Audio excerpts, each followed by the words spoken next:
us today for this important media briefing convened by the Minister of Electricity and Energy, Dr. Ramokgopa, to announce key interventions to end load reduction in line with his endeavor and commitment of ensuring reliable electricity supply for all.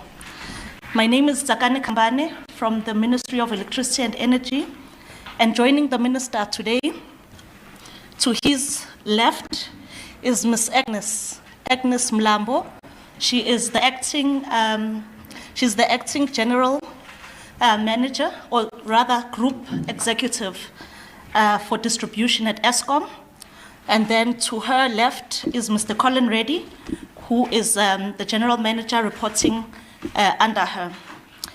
Without further ado, I'd like to invite the Minister to the podium to kick us off with today's briefing, after which we will then take questions from members of the media in the room and those who are following this briefing virtually. Thank you.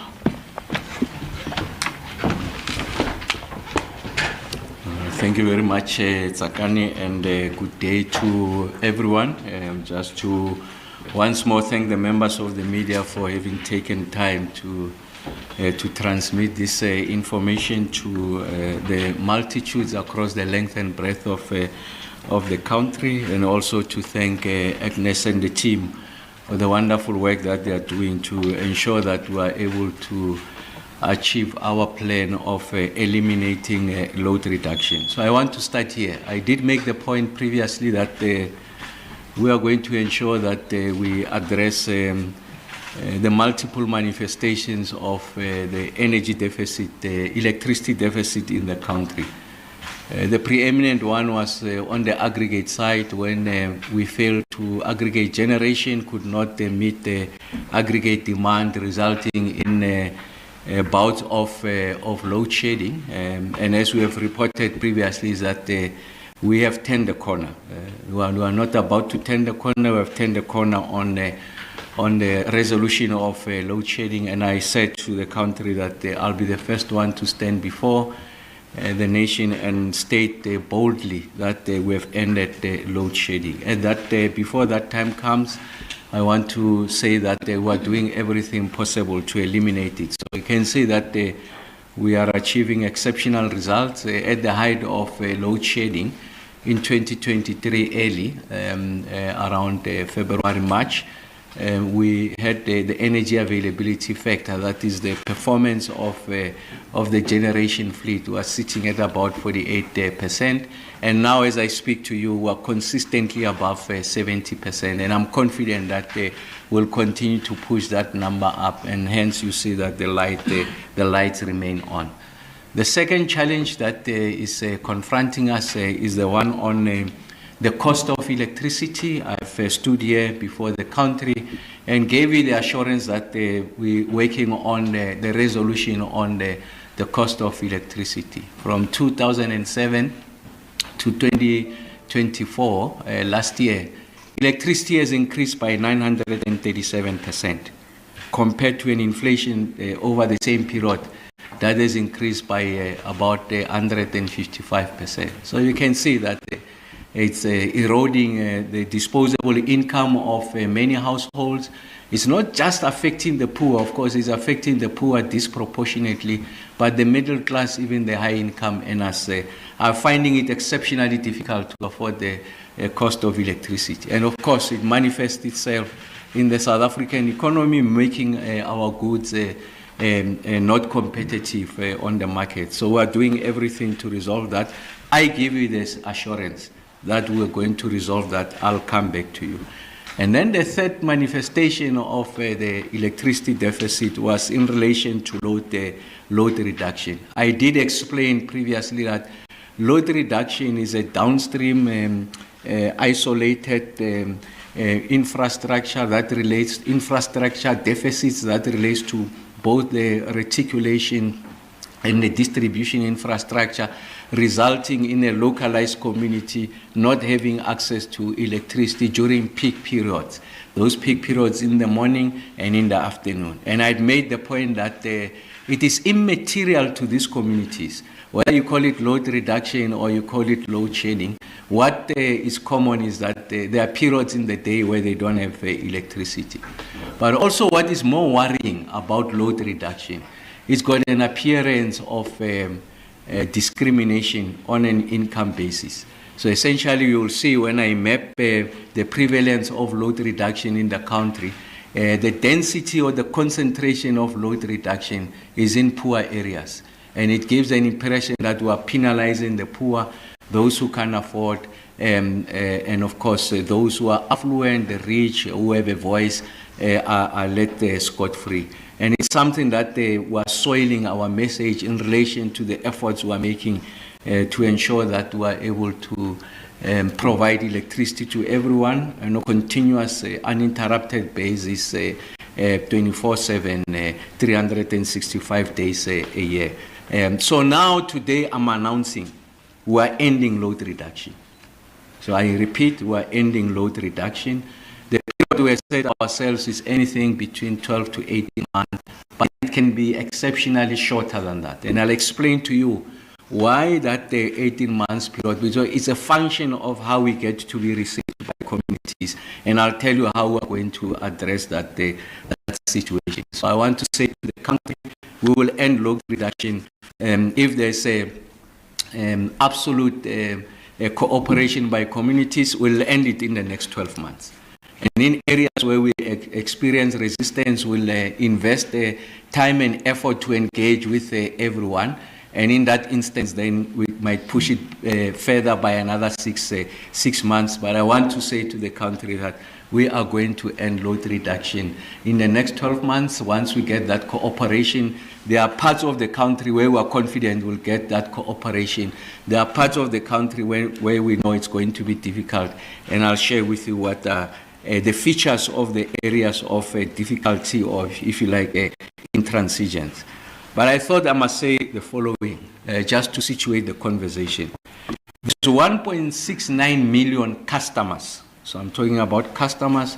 So if you had to translate this to number of people, assuming that an average size of a household is about 5 people. So you could be talking about, if you like, 8.5 million people that are affected by load reduction. So every day when they wake up, they don't have access to electricity.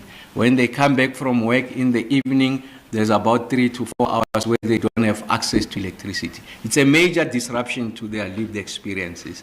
And the total number of transformer failures is about 771. And I must say that a large part of this has to do with illegal connections. And that's why I'm saying that as part of this effort, we are going to regularize people. So we are going to go into an area, typically an informal area, assuming that the municipality has formalized that. We will roll out the infrastructure so that everyone has got access to electricity that is legally procured. So part of the resistance I was referring to, we know that there are those who are profiting from this illegal connection. So some of them are delinquent employees of ESCOM and municipalities that are connecting people illegally, and we know they are going to agitate those communities to resist our presence there, because we are taking an illegally earned income that they've accumulated over time at the detriment of the users, the consumers in the area. What is the impact of this? And then there's issues of vandalism. So part of the effort that we'll be making is to refurbish and maintain the distribution and reticulation infrastructure.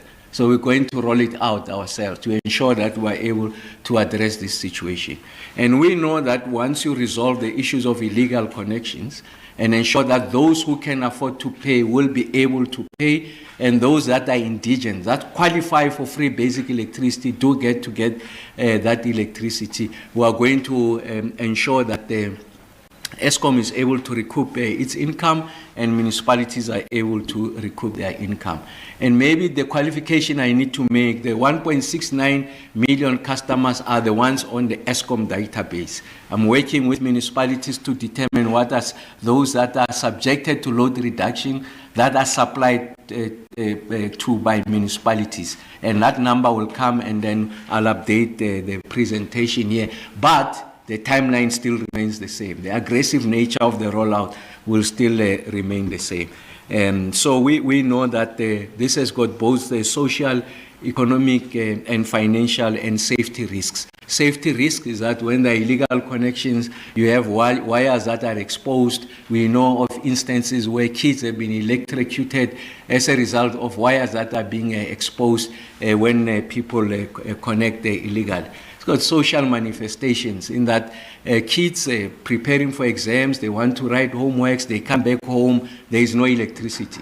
When in fact those who are in areas where they are affluent, they can go onto online, do their research, the lights are on, they can do their own homework, they study better under relatively better circumstances, and that has got an impact on the prospects of their academic progress. So those are the social manifestations I'm talking about. It's got economic manifestations because there are small businesses in townships, in informal areas that rely on the availability of uninterrupted electricity.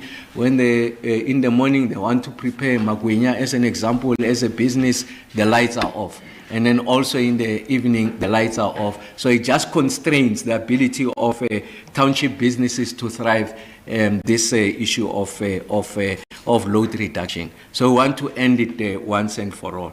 One of the issues that we will be doing, so the first thing is the rollout of smart meters. So I want to make sure that everyone, when you go into a community, is on a smart meter platform.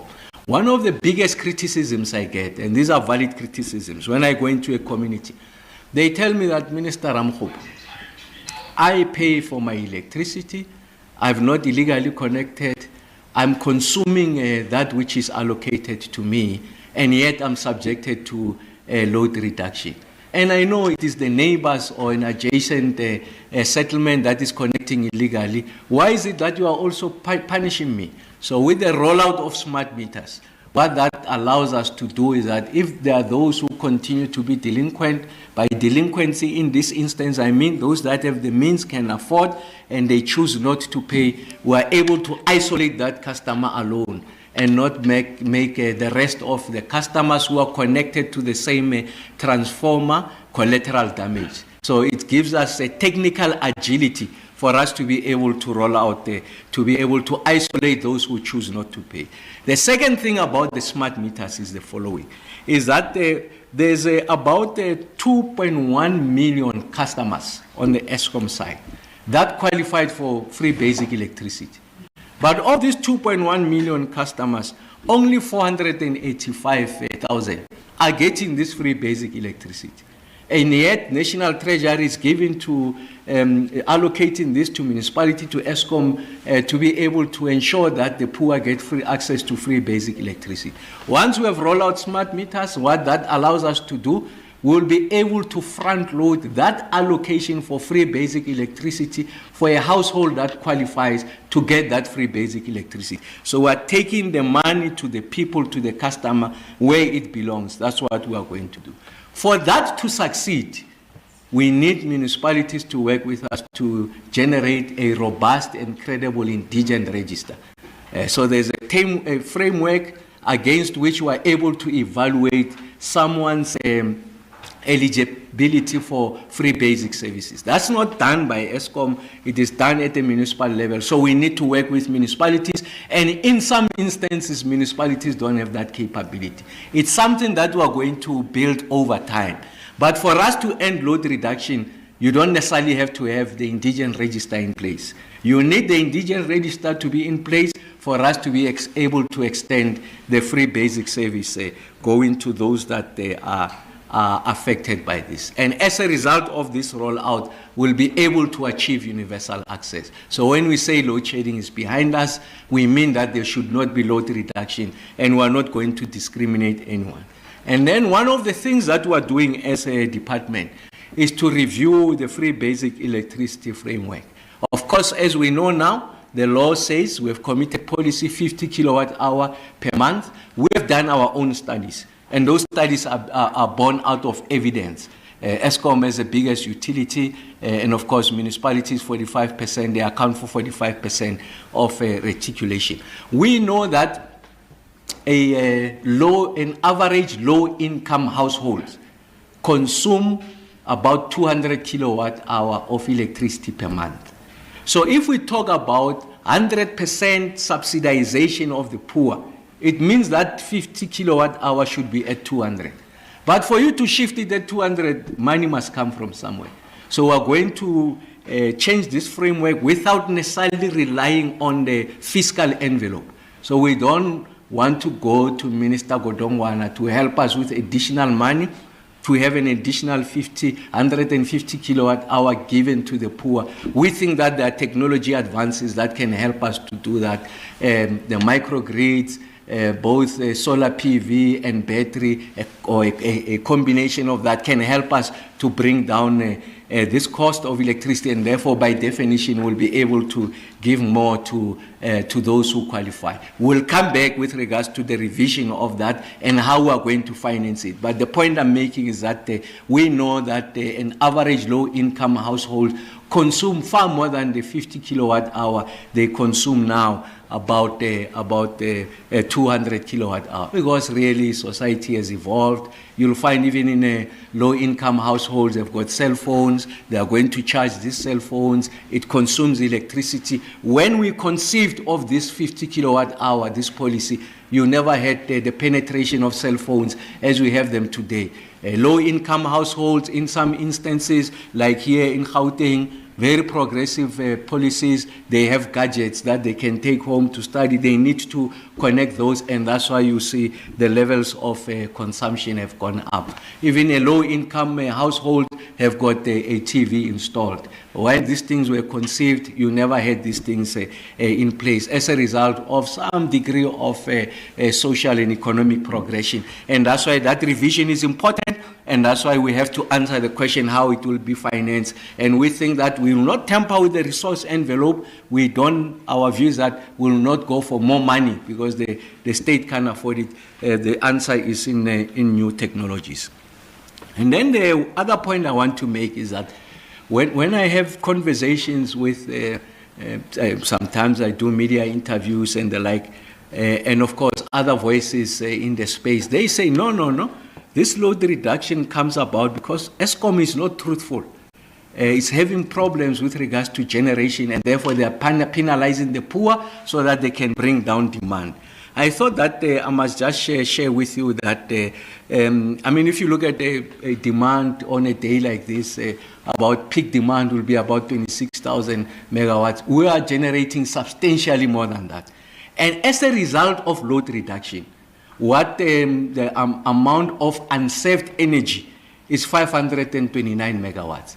So there is no relationship between our generation capacity and load reduction. We can be able to provide for everyone. So the issue is not that. The issue is because of a constrained environment. And then there are 3 provinces in the country that accounts for over close to 80% of load reduction. 21% of let me start this way, 38% of the total amount of load reduction in this country is in Gauteng. And this is found in the informal settlement. As a result of growth, proliferation, informality, and the inability of municipality to keep up with the demand for electricity infrastructure expansion, you find that there's increased illegal connection. And like I said, the informal settlements.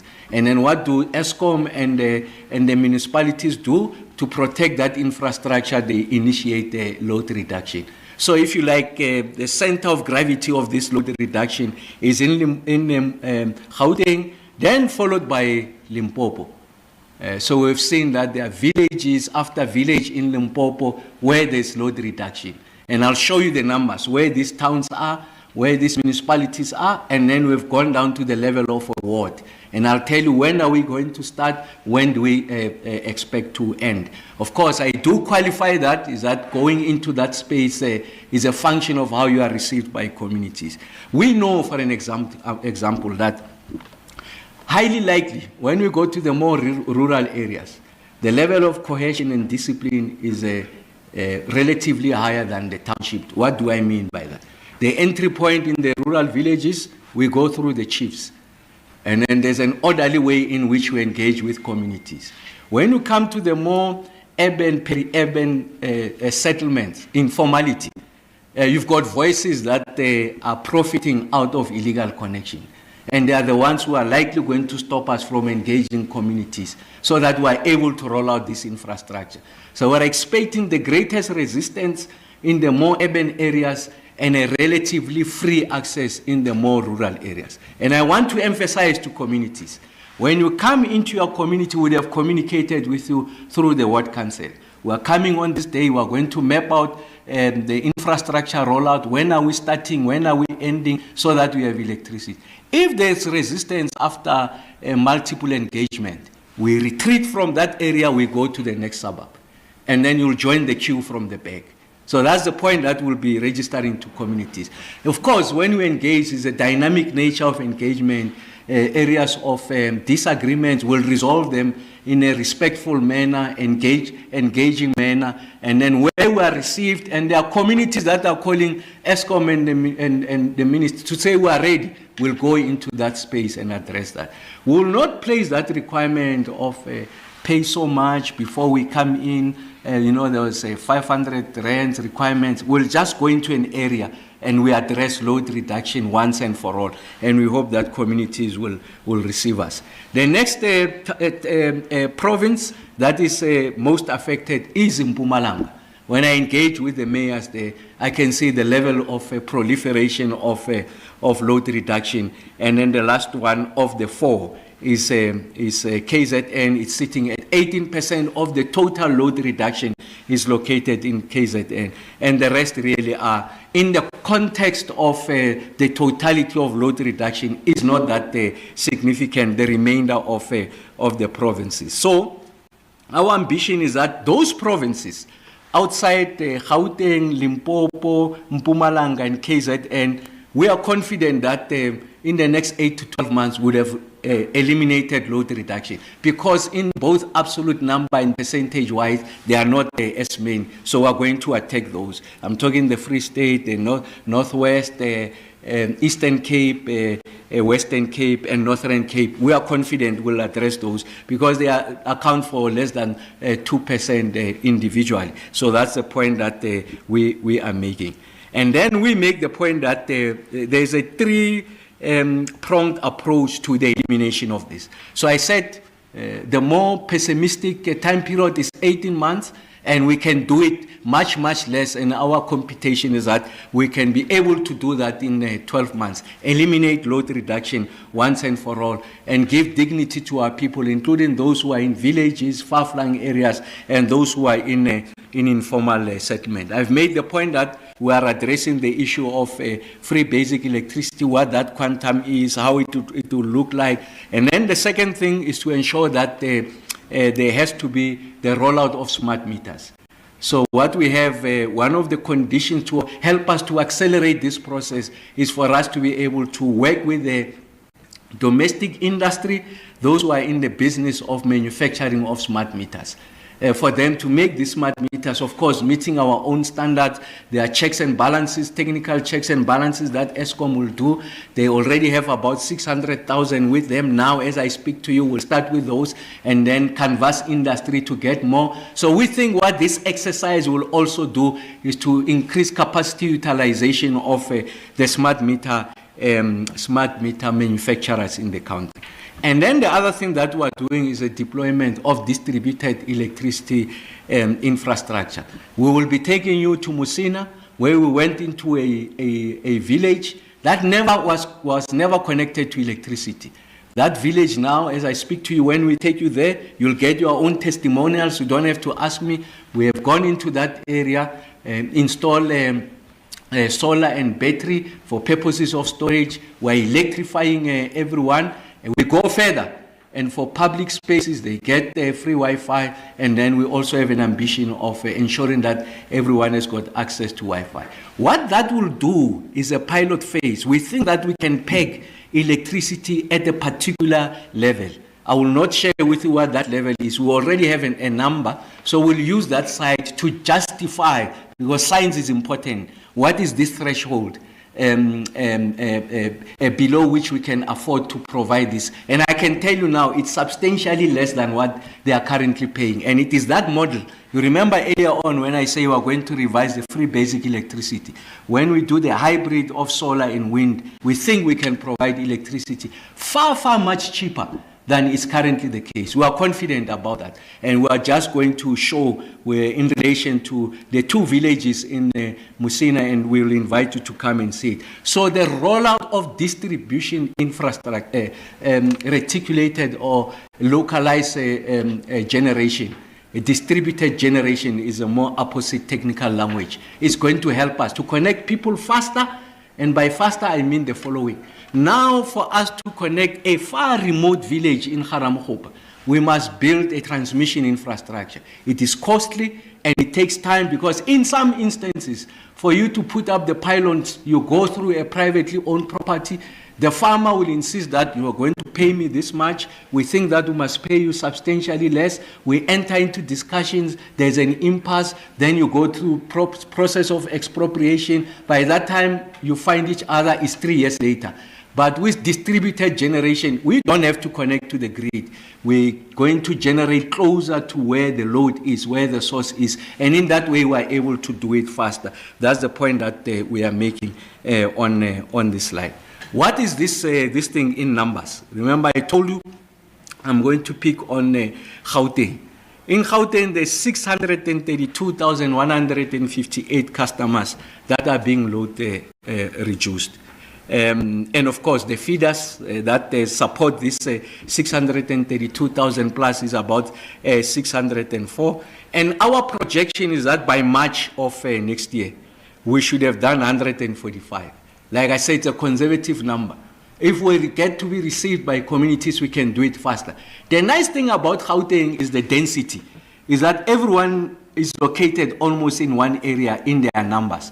So you don't have to have trucks all over the townships. So we can move from one block to the other, one house to the other, rolling out smart meter. But like I said, that's where we anticipate to find the most resistance. And that's why that number you'll see, we say in the next 8 months, we should be at 145. If you don't find that resistance, you could be double that number at about 300 or so. And that's a function of our engagement with those communities, because there's no substitute for engagement.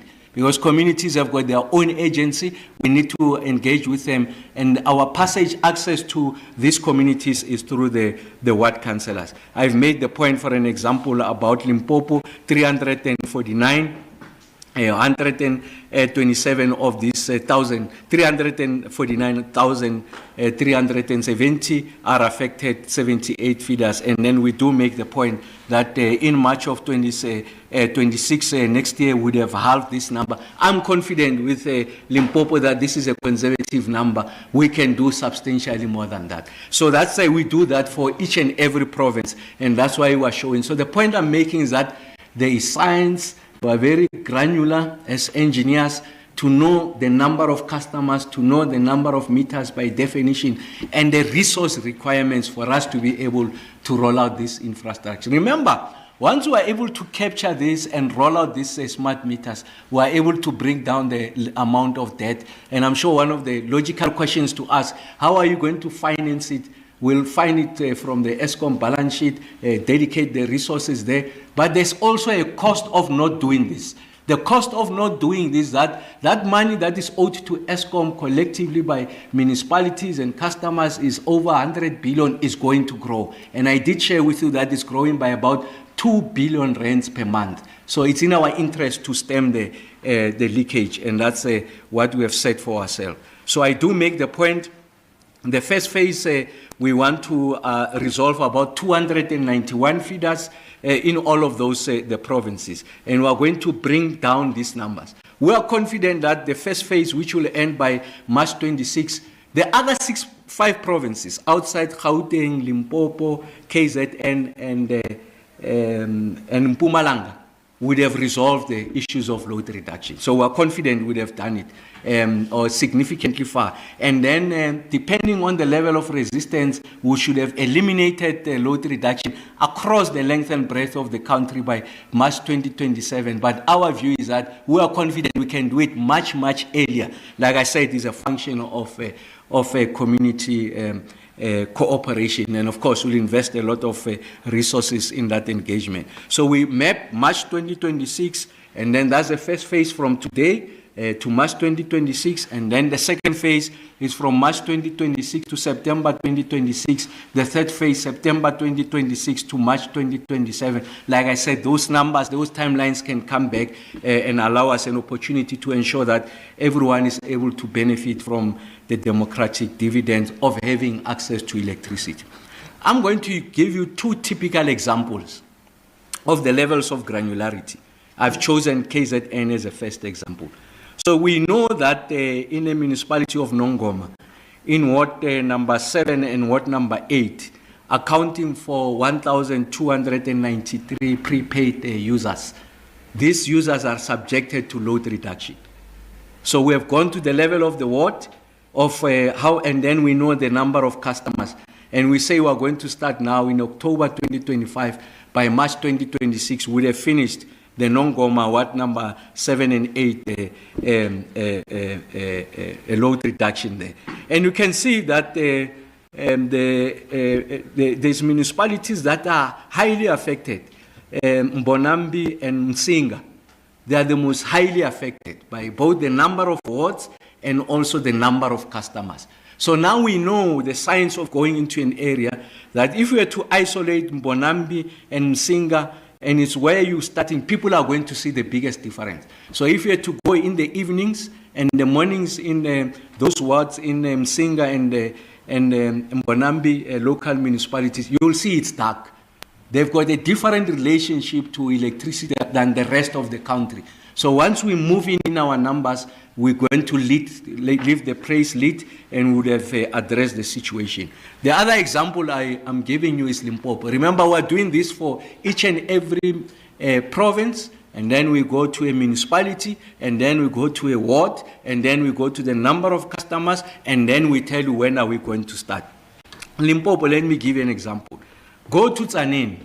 It's very dark in the morning, it's very dark in the evening, because of the number of wards that are affected by load reduction. And we are saying Tzaneen, we are taking it now in October. And we are confident we would have ended load reduction in Tzaneen by March of 2026. Again, like I said, is a function of that cooperation that I was speaking to. You can see the number of wards that are affected there in Tzaneen. It's almost all the municipalities in Tzaneen, the Greater Letawa, Greater Tzaneen, are affected by load reduction. So these areas, if I were to hold a meeting tomorrow and tell them that we're making significant strides in ending load shedding, they say, no, but Ramokgopa is talking a different language. Come here in the morning, in the evening. And that will not be a lie. They are in darkness in the morning and the evening, despite all the advances that we have made. So the point I'm making is that in the same manner that we orchestrated and delivered on load shedding, we are now resolving load reduction. I have confidence that we have set up 18 months, we'll do it substantially less period. And then I make the promise to the country again. I said to the country, we'll resolve the cost of electricity. I'll come back to you and show you how we're going to resolve it. We made a promise on load reduction, we are delivering. Load shedding, we have delivered. Load reduction, we will be delivering. Our actions and results will speak for us. We don't have to call a press conference to tell you that we are making strides. Go to Mbonambi, go to Msinga, go to Tzaneen early next year, and other municipalities that I have not mentioned. Ask them if they still have load reduction. They'll tell you that we don't know what you are talking about. Load reduction is done. And then we'll come to the cost of electricity. We are very methodical, we are very judicious, we are very calculated in the manner in which we're doing these things. I had said before, we can't do everything at a go. We are going to start somewhere. We started with load shedding. We are now on load reduction. We'll come back on reducing the cost of electricity. Thank you, TK.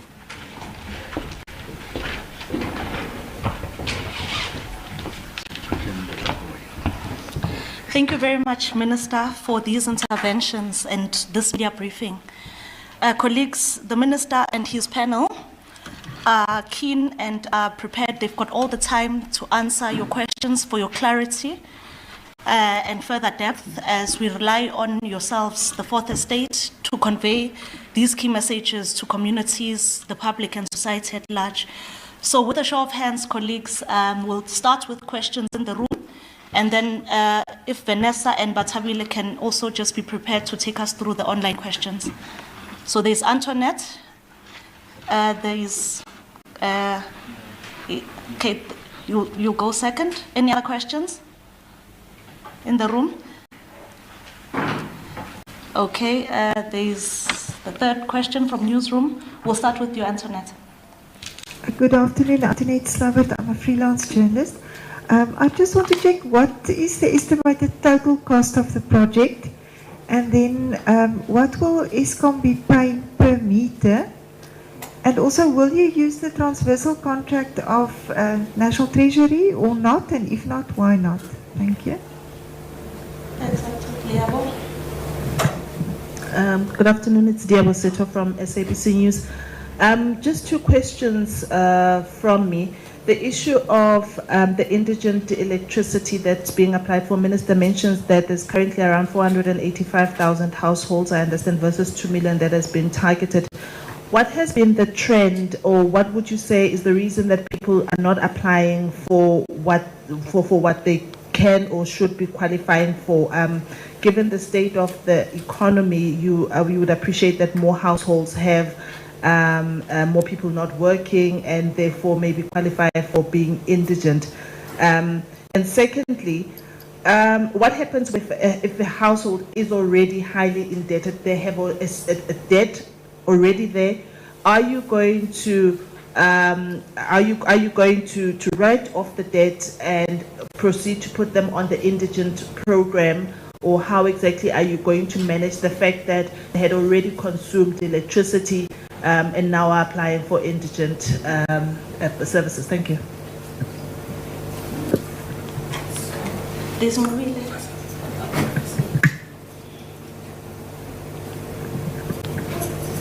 Simbalan, Newsroom, Ngobile Madlala from Newsroom Africa. I just want to find out, the Minister spoke about the fact that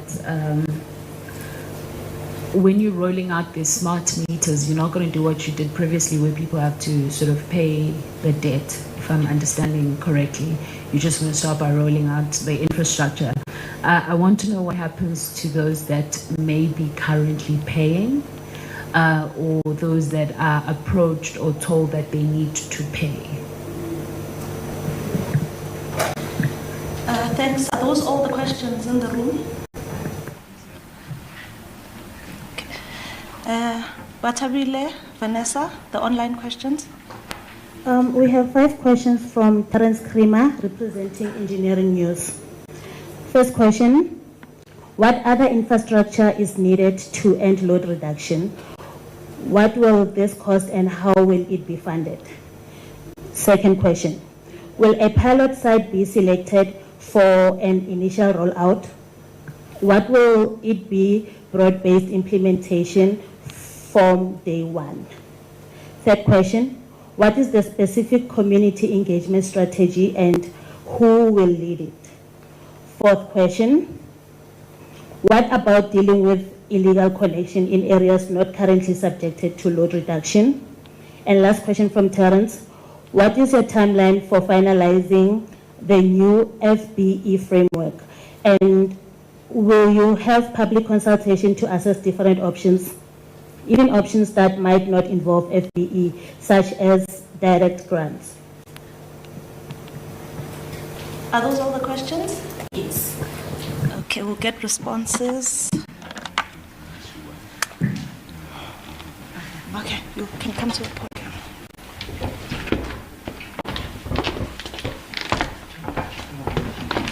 Good afternoon, and thank you for the questions that have been raised. I will answer some of the questions, and then the Minister will then take on the rest of the questions. So the first question from you, Antoinette, is how much is it going to cost us and whether we're going to use the transversal contract. So currently, So number one, while the minister has given numbers for the load reduction, we are in the process of replacing all our old meters. And in total, we're looking at replacing about 6.2 million meters. We are still going through the investment process internally in Eskom, which will then be followed by a commercial tender process. So the question to answer on how much is it going to cost us will obviously be the outcome of that market scan through the tender process. The minister has, however, indicated that how quickly we're able to roll out will obviously be informed by the cost of those meters, including the infrastructure, the quality of the meters that are available in the market, as well as the availability in terms of the numbers. Again, that will be a process that we will determine when we do the commercial process. Will we use the transversal if it meets our requirements in terms of technical availability as well as the quality? We'll obviously then consider, and we are due to engage National Treasury, and we have been engaged in National Treasury as it is. On the credit process, the normal credit process on those that are owing us will apply. Again, we'll deal with each household based on its merit. We have a mix of issues. We've got people that can afford but decide to steal. We've got people that do not afford, and those are the functions and the issues that we're going to deal with as and when we roll out in those communities. And the minister spoke about the temper fines. Again, those are the issues that we'll deal with when we roll out and we engage the communities through the leadership. Again, the issues that we are dealing with on the ground are not going to be the same. On the funding of the illegal connections, between the INEP, which is the electrification funding, those are the kind of funds that we'll look into. Again, also the minister has indicated it will also depend if those communities are in the legal land or in the land that has been proclaimed by the municipalities. But those are the conversations and the processes that we'll be working very closely with the municipalities as we roll out and as we deal with the different areas. And of course, when we do the community engagement, the first thing is we're going to engage the leadership. The leadership will then guide us when we have to deal with the rest of the community. The minister indicated in the rural areas, it's very clear, it's simple. You deal with the chief. In the urban areas, we will deal with the mayors, the municipalities, and the ward councillors. But again, it will be determined by the issues and the challenges that we face in those environments. But the intent is that we will invest a lot of time in the engagement, educate the customers, because there's also a lot of incorrect information that is being given to the public about the smart meters. So we'll engage enough time for us to be able to guide and educate our communities. I think that covers most of the questions that have been asked. Thank you. Minister. So maybe just to go back, Antoinette, on some of the sources of the funding, and it also applies to Kenneth. We had gone to Cabinet to rethink what you call the Integrated National Electrification Program, in short INEP, which is meant for universal access. We get an allocation of 4 billion rands per annum, so we'll take part of that to redirect it to support Eskom in this effort of rolling out. The second one is the point I made earlier on. What is the cost of not doing this? You know that the debt to Eskom will spiral. So that's the point I made to the Eskom board. It's an existential problem. Whatever the cost, of course, they will do the numbers after they go to market. I'm saying we're able to start tomorrow because they already have 600,000 meters. Am I right there, colleague? Yes, we already have those. So when they say they go to market, they mean in addition to those. And yes, Agnes is correct, the transversal contract, it must also be price competitive. So they are not obliged, but it's a procurement matter that Agnes is more than competent and Colin and the team to deal with. And then Diabo, so there's 2.1 million customers that qualify for free basic electricity. But what we know is only 483,000 that are receiving that. So your question is, what explains that? What explains that is the following, is that the municipalities don't have a robust indigent register. So there are other ways, scientific ways of determining that 2.1 million. So we know the number of the unemployed and all of that. You can triangulate the information, you arrive at 2.1. And then when you ask the real question, it's only 483. But what Treasury does, it religiously allocates this 2.1 million to municipalities. So what municipalities do, that although there's a Ramokgopa who is entitled to have this free basic electricity, and of course they've not designed the indigent register, they redirect that money to do other things, pay salaries and the like. So our view is that with a smart meter, you don't have to pay provide the free basic electricity through a municipality. There's a technology platform you have.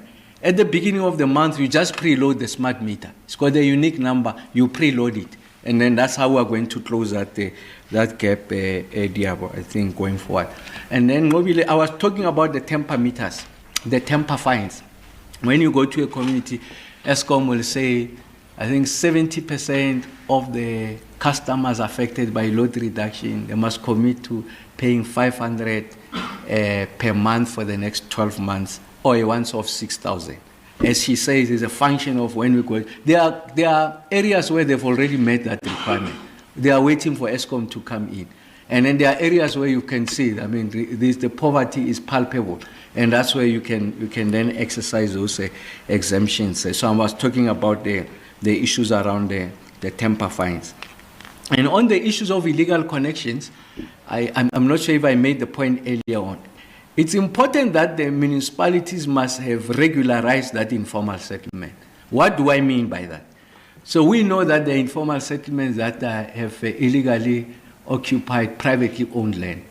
So if ESCOM goes in there and provide electricity, the owner of the land, I think, will have a legal right to go after ESCOM, because we have regularized these people and they are illegal.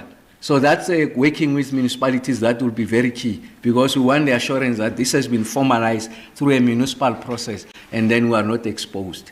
And of course, the quest to address illegal connections in those areas will continue. ESCOM in its own areas would have seen on TV, and I guess municipalities. But for those that have been formalized and municipalities says, look, ESCOM, you can go in, we'll go in and address that situation. Of course, she has answered the community engagement. There's an established rule in the country. I mean, when you go into an area, there's a ward councillor. So the ward councillor and the ward committee will convene a meeting, and really they are the ones who will take ownership of driving the community reception for this. I mean, we don't have the capacity that is required for us to be omnipresent across the length and breadth of all of those wards. What we have is the arsenal of ward councillors and ward committees that will help us to land in those areas. And of course, there will be someone overseeing this. So what we are saying is that we are not replacing the institutional architecture of public engagement. We are working on the back, we are riding on the back of the existing protocols of how you engage communities. And then, Terence, on the free basic electricity, that framework is part of the totality of the electricity pricing policy. Yes, you are absolutely right. We're going to open this for engagement and conversation and whatever ideas are there. I mean, I've just listed one or two. I'm sure there are people with bright ideas that can come and say, look, this is how best we can do it. So that process will be opened up. We had committed initially that we want to conclude the issue of the cost of electricity, the electricity pricing policy by the first quarter of next year. And I had made that point because, first, I accept that it's urgent that we resolve it. But second, I accept that we have to open up the process for the many bright ideas that are there. And we need to give them sufficient time to engage. So we open that, and by the first quarter of next year, we'll be able to come back and address this situation. Yeah, I think that concludes it. Thank you.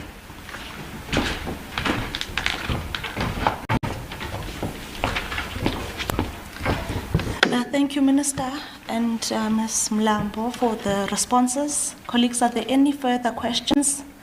This will be the last round of questions, so please feel free. There's Diabo. Any other questions in the room? Internet? And then Vanessa will check if there are questions online. So please go ahead. Minister, this is slightly unrelated to this particular briefing, but still related to electricity nonetheless in a business context. This morning, the National Union of Metal Workers, NUMSA, they issued a statement saying that, acknowledging that you met with the ferrochrome industry, and they are pressed to know from you when you intend to give an electricity dispensation tariff to have Glencore and Samanco reopened. They seem to say in their statement that it's been very difficult for you to make this decision to prevent, to make sure that these two companies or entities are reopened. If you could perhaps give us an idea of what the difficulty is there or where you stand with that. Thank you.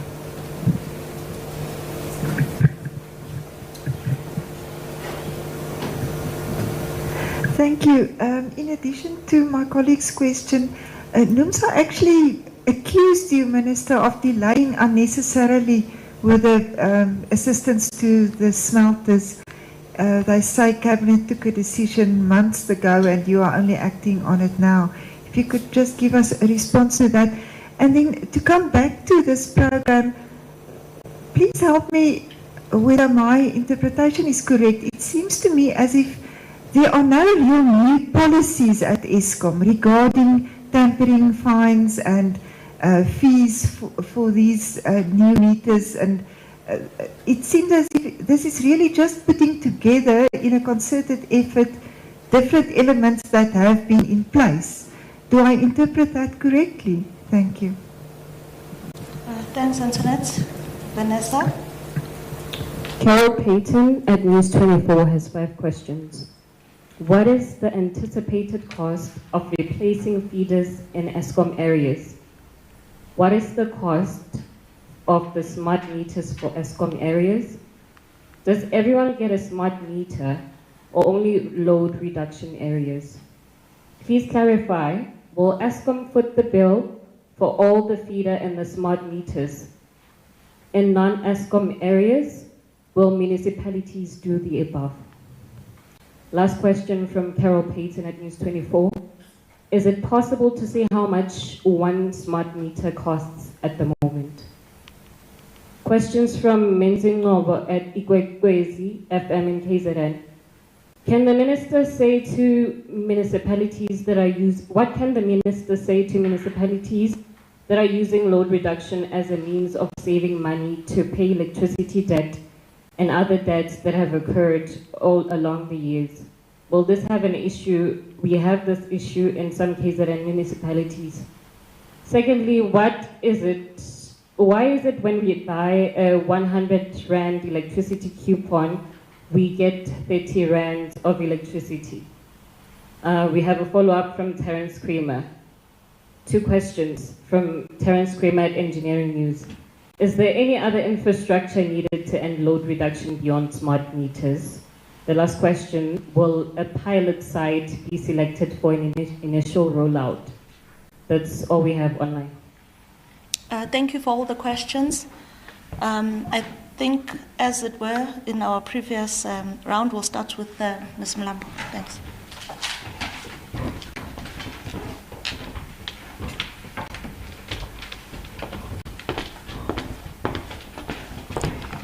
Thanks again for the follow-up on the questions. On the policies, Antoinette, you're right. There's not really a change in the policies. Hence, I've indicated earlier on that as we roll out the smart meters, how we are going to deal with the customers will apply the normal credit management process, which will obviously then assess what would have been the issues with the illegal or a tempered fine or whatever the case might be. The rollout is not only for the areas in the load reduction. We are, however, prioritizing those areas because, as the Minister has indicated, we want to make sure that now that we've dealt with load shedding, we are also aggressive, equally aggressive, in dealing with load reduction. And therefore, the areas that are covered by the municipalities will have to do their own rollout in terms of their smart meters or whichever strategy that they feel will be suitable and relevant in dealing with the load reduction in those municipal areas where they do have. Is it possible to know how much? I'm not, or maybe I am. I am intentionally not answering that question. Because one, we are going to go out in the market. If I give you a value, it means I'm giving an indication of our appetite of how much we are prepared to pay. That's the one reason. The second reason is that it's not just the meter. It is the infrastructure. It is the systems behind that meter that will allow the smart meter for us to be able to get the full functionality of that smart meter. So in one household, it might just be a change of the meter. In another household, it might be a change of the pole, change of the conductor. In other areas, it might even have to upgrade the whole infrastructure right up to the medium voltage lines. So again, it will depend on the challenges in that area. For illegal connections, obviously, it will be the same as electrification, which will be starting from scratch. Yeah, the question around how come when you buy 100 you get 30 rand tokens, yeah, that question is always difficult because we are saying you're paying 100 rand but you're getting 30 rand. We do try to explain this.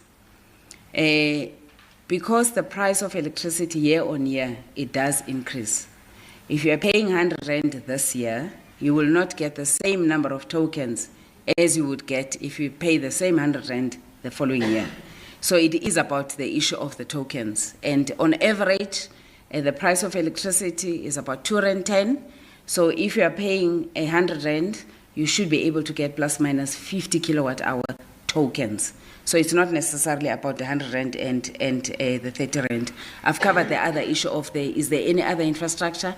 Yes, there is some other infrastructure that we'll need to put in, which will be part of the upgrade, so that we are able to get the maximum benefit of the smart meter infrastructure and be able to deal with the load reduction in the manner that we want to deal with it.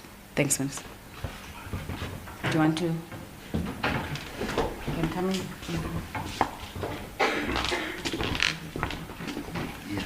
Thanks, Agnes. The issue about whether we're going to be running a pilot program in terms of rolling out the smart meters, we currently have already rolled out smart meters. So I think the Minister, in terms of the presentation, indicated that we are going to be rolling out the smart meters throughout the country. So there is going to be no need in terms of running a pilot project for the smart meters. We have a comprehensive plan and a schedule, and we have the technical specifications in terms of how to run or roll out the smart meters. So technically, we will be running it out throughout the country, so there's no need for a pilot itself. Thanks. Thank you very much, Colin. That's a material point. So what we're doing now is to provide a much more coherent, ambitious implementation plan that is wall-to-wall in relation to ending load reduction. As Colin makes the point, they will be making interventions here and there. Now it's a comprehensive plan so that even if someone from village X doesn't see us, that person must know that we are coming on this day, so they are not forgotten that they exist and they are experiencing this challenge.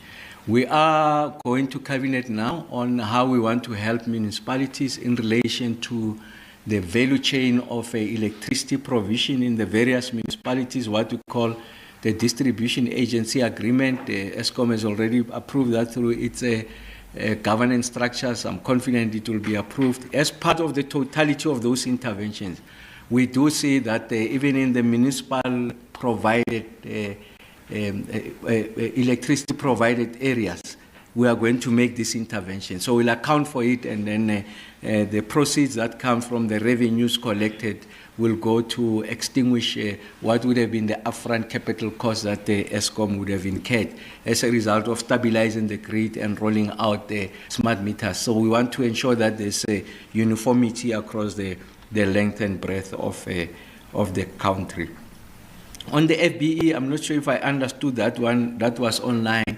So yes, I did make the conceit that part of the problem with free basic electricity, that subsidies given to municipality gets to redirect it to other pressures, spending pressures, but with the introduction of smart meters, we are able to target the consumer directly, because these are intelligent meters and we should be able to front load it.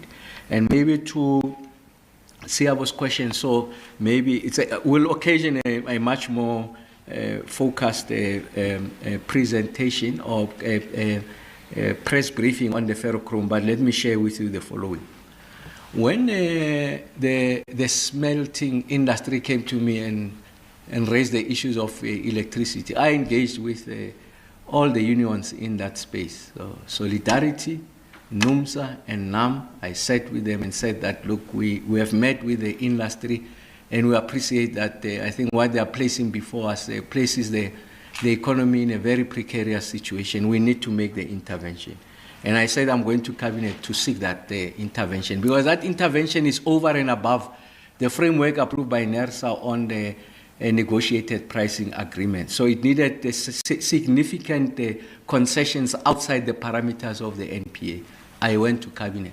Cabinet said, you understand the argument, proceed with the negotiations. I went back to all the players, the industry and also the unions, and say, I've gotten the approval. Now we, together with ESCOM, are engaging on what the issues are. So what are the issues that they required the length of time that we have taken? In the context of the decision, that's very quick.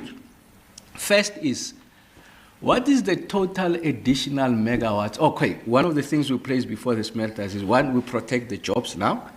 And then the second one is that we're going to come back with a package that we think will make a case for you to reopen the other smelter. So we needed to know what is the additional megawatt you'll need for you to reopen the other smelters. I got that number.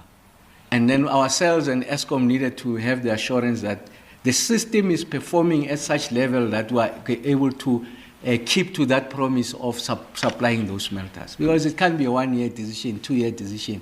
It must be 5 years plus. I did say to you the system is performing exceptionally well, and we have been able to sustain it. Remember, it's about the stability of the system. We have been able to sustain it. Last week, I went back to industry players and say we've gotten to a number, which will give it to them formally. So we'll write to them and give them that number formally. It's a significant number. Once they agree to that number, then we call the unions into one room, and I'll announce to the country. It's not a secretive arrangement, and I'll explain to the country how we arrived at that number. And of course, in the course of this, you must engage other industry players and explain to them why is it that you are not front of the queue. Because the next grievance I'm going to get, which is a natural one, it's for other industries, says no, but why the smelters, not us? We must be able to answer that. I didn't see the press release, but we have been talking to them. You can go back to them, say, Minister said he spoke to you before he went to Cabinet. Minister said he came to you after Cabinet. Minister promised you that once he finished with the industry, he'll come to you. We have kept to all of that. We are going to protect and save the South African economy. So it's an opposite question in the context of an economy that is not performing. What is helping us a big deal is the performance at ESCOM. So as I speak to you now, the level of performance is such that we are leaving megawatts on the floor. And those are the megawatts that we should be deploying in the South African economy to get it going. And what is important is that once it gets going, we must be able to sustain that. Otherwise, we don't want the factories closing again in the next 2 years or so because the system is not performing. And we are at a place where we are comfortable. And then there's another variable that we needed to resolve, which I'll make public when we announce, but we are on course. And then I do understand the impatience of the unions, because it's a section 189 of an intention to close. Yes, I do understand. We have spoken to them. It's unfortunate that they chose to do a press release, but they have a right to do that. But we communicate to them directly, and that you can put to them. They will tell you. I've been engaging with them collectively and individually as the unions in the sector. They have sight of what we've been doing. And of course, I think Solidarity and the others, they have an appreciation of what we are doing. We are moving in the right direction, I'm confident. But thank you very much for making time. Like I said, I think the next engagement will be on the ferrochrome stuff. And of course, next week when we announce the results of ESCOM, that I think will surprise many in a positive sense. But thank you very much.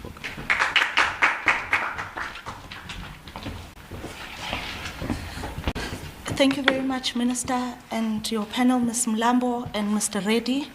And colleagues, thank you very much once again for your attendance today. Your role in disseminating this information is very vital for our communities. And as the Minister mentioned, we are keen to invite you as we go to these communities. That invitation will come through the usual platforms, and it will come soon. So with that, colleagues, we've come to the end of today's media briefing. Thank you once again, and have a good afternoon further.